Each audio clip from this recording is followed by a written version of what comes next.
हमारे साथ है रामकृपाल यादव। रामकृपाल जी, केंद्र में आप मंत्री रहे, बहुत ही लंबा सफर और शायद कोई भी सदन अब आपसे बचा नहीं है। तो ऐसे व्यक्ति को लेकर जो चर्चाएं हैं वो तो ये है कि मंत्रिमंडल में जगह मिलना तय है। आपकी क्या जानकारी है? मुझे अभी तक कोई जानकारी नहीं है इसकी, और आप आगे के दिनों में देखिए क्या होता है। अभी तक कोई जानकारी नहीं है। तो मैंने सही कहा ना कि हर सदन के आप नेता रहे? मैं पटना नगर निगम में था, मैं विधानसभा में हो गया, राज्यसभा में था, लोकसभा में था, विधान परिषद में था। कुछ सदन बचा ही नहीं है। ऐसे में तो क्लेम तो बनता है। हम कौन होते हैं क्लेम करने वाले हैं? ये पार्टी निर्णय करेगी।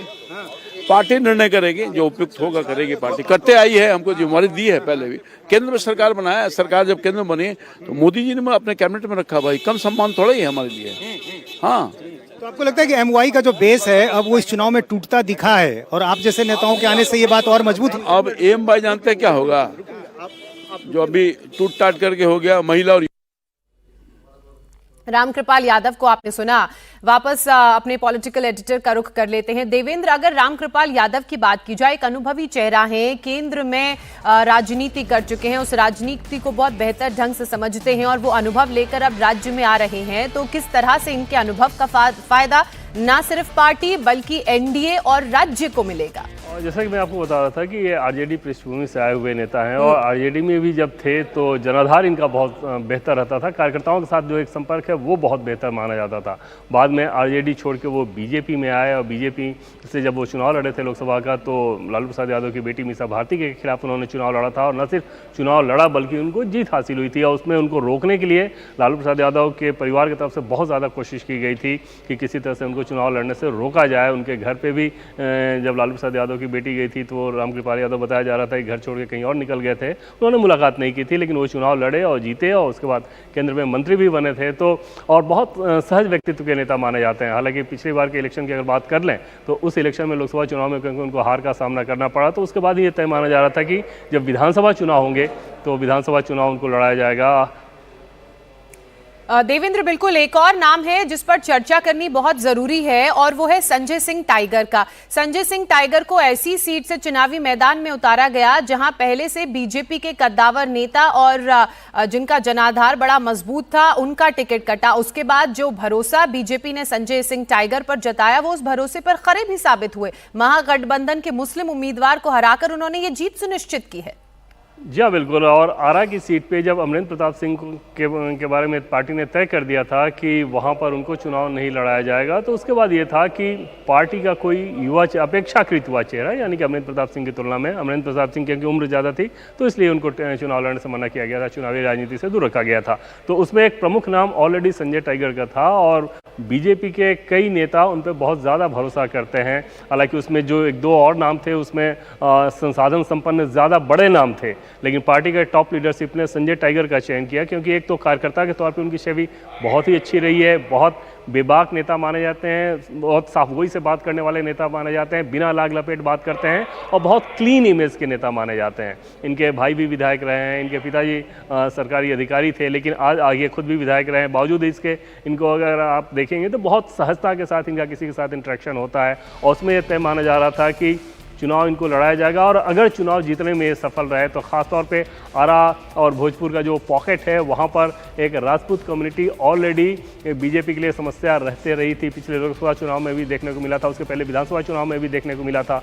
तो इस बार ये लगभग तय माना जा रहा था कि इस बार उनको बड़ा चेहरा करके पार्टी आगे का समीकरण साधेगी। और इस लिहाज से आप कह सकती हैं कि पार्टी की फिलहाल सोच ये है कि बिहार में राजपूत कम्युनिटी के तौर पर इस चेहरे को आगे किया जाए, इस चेहरे को बड़ा किया जाए। आपने देखा होगा कि आर के सिंह जो कि उसी आरा से आते हैं, हाल के दिनों में किस प्रकार से पार्टी की तरफ से क्या पार्टी पे क्या उन्होंने आरोप लगाया, पार्टी के नेताओं के ऊपर क्या आरोप लगाया, फिर उनके खिलाफ कार्रवाई हुई। तो इस सारी पृष्ठभूमि में राजपूत कम्युनिटी कहीं किसी मतलब ऐसा ना हो जाए कि बीजेपी से वो दूर हो जाए, तो उस लिहाज से बहुत ज़रूरी था कि पार्टी के पास कोई एक ऐसा चेहरा हो जो कि बहुत स्वीकार्य हो और आसानी के साथ उस कम्युनिटी के अपेक्षाओं को कैटर कर सके। और उस लिहाज से संजय सिंह टाइगर जो कि राजपूत कम्युनिटी से ही आते हैं उनके नाम को फाइनलाइज किया गया है और आज वो शपथ लेंगे।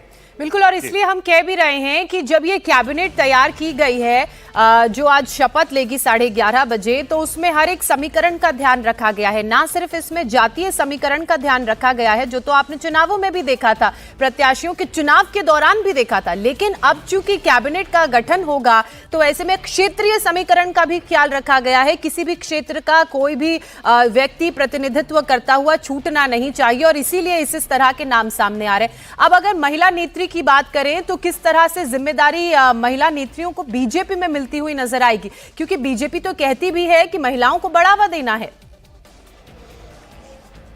जी, उसमें दो चीज़ें हैं। पहली बात तो ये कि ये ज़रूरी नहीं है कि महिलाओं के लिए कुछ करना हो तो महिला को ही कुछ बनाएंगे तभी होगा। जैसे अभी तक अगर आप देखें तो इस चुनाव में ही महिलाओं ने जिस प्रकार से वोट किया, वो नरेंद्र मोदी और नीतीश कुमार के चेहरे पे वोट किया, उनके कामकाज पे वोट किया और जो उनका अपना ट्रैक रिकॉर्ड है उसके आधार पर वोट किया। लेकिन ये अब दूसरी चीज़ थी कि बहुत ज़रूरी था कि महिला प्रतिनिधित्व भी दें और तकरीबन 10 से 11 सांसद विधायक उनके जीत के आए हैं बीजेपी के। तो उस कंडीशन में ज़्यादा बेहतर पार्टी को ये लगा कि महिला चेहरा चुने और उस कम्युनिटी से चुने जो कि अति पिछड़ा कम्युनिटी है, यानी कि निषाद कम्युनिटी से है। तो रमा निषाद, जो कि जैसा कि पहले मैंने आपको बताया कि अजय निषाद जो कि पूर्व सांसद हैं, उनकी पत्नी है। पिछली बार के चुनाव में टिकट नहीं मिलने के बाद अजय निषाद ने कांग्रेस पार्टी का रुख किया, चुनाव में उनको हार का सामना करना पड़ा और इस विधानसभा चुनाव से पहले उनको ज्ञान की प्राप्ति हो गई और वापस वो एनडीए में आए।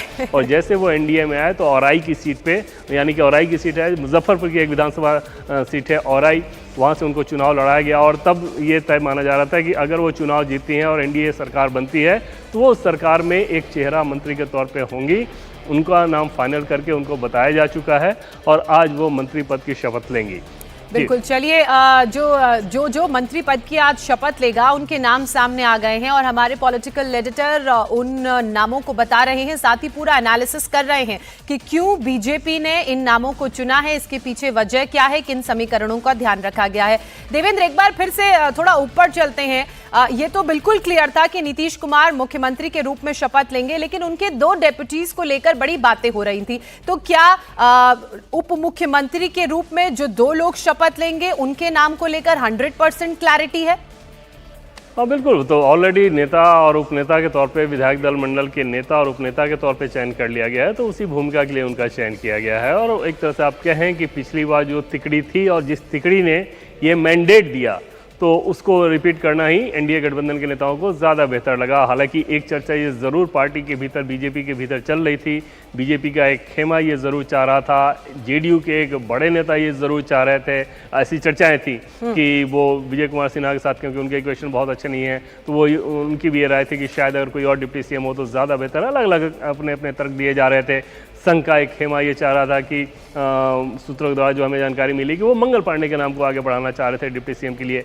लेकिन एनडीए के नेता और बीजेपी के बड़े नेता इस खतरा को एक तो इस लिहाज से नहीं उठा सकते थे कि पहली बात ये कि इन चेहरों ने ही ऐसा रिजल्ट दिया है। सरकार की ये 3 प्रमुख चेहरे थे और उन 3 प्रमुख चेहरे के आधार पर ऐसा मैंडेट आया है, तो फिर उसको रिपीट करना सबसे सुरक्षित, सबसे सेफ चीज़ और सबसे लॉजिकल चीज़ मानी जा सकती है। दूसरी चीज़ कि विजय कुमार सिन्हा क्योंकि भूमिहार कम्युनिटी से आते हैं, लगभग 3.5% आबादी है, लेकिन उसका असर और कई गुना ज़्यादा इस लिहाज से होता है कि बहुत हार्डकोर मुखर सपोर्टर ये लोग बीजेपी के रहे हैं। इसलिए कम्युनिटी मानी जाती है कि बहुत हार्डकोर मुखर सपोर्टर और आरजेडी और जंगल राज का मुखर विरोधी और हमेशा से ही लगातार विरोध करने वाली ये कम्युनिटी रही। तो उस कम्युनिटी में भूमिहार कम्युनिटी के डिप्टी सीएम को हटा के किसी और को बना दें तो एक बड़ा राजनीतिक खतरा होता।